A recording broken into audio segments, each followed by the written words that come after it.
നടിയെ ആക്രമിച്ച കേസിൽ നടൻ ദിലീപിനെ വെറുതെ വിട്ട് എറണാകുളം പ്രിൻസിപ്പൽ സെഷൻസ് കോടതി. 8ാം പ്രതിയായ ദിലീപിനെതിരെ ക്രിമിനൽ ഗൂഢാലോചന കുറ്റം തെളിയിക്കാനായില്ല. 1ാം പ്രതി പൾസർ സുനി അടക്കമുള്ള 6 പേർ കുറ്റക്കാർ. ഇവർക്കെതിരെ കൂട്ടബലാത്സംഗം, തട്ടിക്കൊണ്ടുപോകൽ, ഗൂഢാലോചന കുറ്റങ്ങൾ തെളിഞ്ഞു. വെള്ളിയാഴ്ച വിധിയിന്മേൽ വാദം കേട്ട ശേഷം ശിക്ഷ വിധിക്കും. ഹൈക്കോടതിയിൽ സർക്കാർ അപ്പീൽ നൽകും.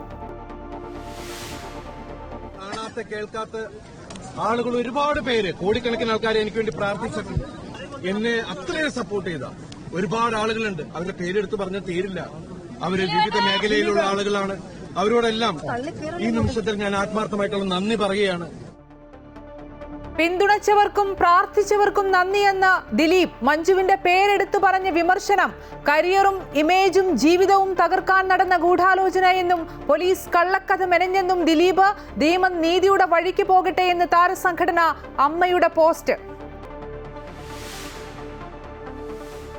സംസ്ഥാനത്ത് തദ്ദേശ തെരഞ്ഞെടുപ്പിന്റെ ആദ്യഘട്ട പോളിംഗ് നാളെ. തിരുവനന്തപുരം, കൊല്ലം, പത്തനംതിട്ട, ആലപ്പുഴ, കോട്ടയം, ഇടുക്കി, എറണാകുളം ജില്ലകൾ വിധിയെഴുതും. എല്ലാ ക്രമീകരണങ്ങളും പൂർത്തിയായെന്ന് സംസ്ഥാന തെരഞ്ഞെടുപ്പ് കമ്മീഷണർ. രാഹുൽ മാങ്കൂട്ടത്തിലിന് വീണ്ടും കുരുക്കായി 2ാം ബലാത്സംഗ കേസിൽ അതിജീവിതയുടെ മൊഴി. കരഞ്ഞ് കാല് പിടിച്ചിട്ടും ക്രൂരമായി ബലാത്സംഗം ചെയ്തെന്നും ശരീരത്തിൽ നിരവധി മുറിവുകളുണ്ടെന്നും അതിജീവിത. 2ാം ബലാത്സംഗ കേസിലെ മുൻകൂർ ജാമ്യാപേക്ഷയിൽ 10ാം തീയതി വിധി പറയും.